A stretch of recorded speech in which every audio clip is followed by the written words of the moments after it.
మీకు రహస్యం తెలుసా? ఈ లోకంలో బంగారం కంటే మెరిసేది, డైమండ్స్ కంటే విలువైనది ఒకటి ఉంది. అదేంటో తెలుసుకోవాలంటే ఈ చిట్టి కథలోకి రండి. అనగనగా ఒక అందమైన అడవిలో చిన్న చిట్టి అనే పిచ్చుక ఉండేది. చిట్టి చాలా క్రమశిక్షణ గలది. ఎవరి వస్తువు పడి ఉన్నా ముట్టదు, ఎవరికీ హాని చెయ్యదు.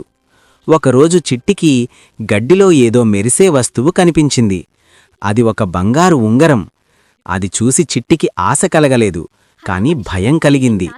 అయ్యో, ఎవరో ఎంతో కష్టపడి సంపాదించుకున్న ఉంగరం పోయింది. ఇప్పుడు వాళ్ళెంత బాధపడుతున్నారో అని చిట్టి మనసులో అనుకుంది. నక్క: చిట్టి, ఎంత అదృష్టం! ఇది నీ దగ్గరే ఉంచుకో, నువ్వు చాలా ధనవంతురాలవుతావు.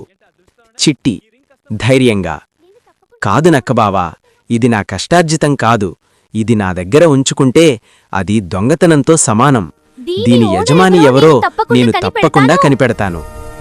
చిట్టి ఆ ఉంగరాన్ని తన ముక్కుతో పట్టుకుంది. ఎగిరి ఎగిరి అడవి అంతా వెతికింది. అలసిపోయింది, దాహం వేసింది, కాని ఆగలేదు. చివరికి అడవిని దాటి గ్రామం వైపు ఎగిరింది.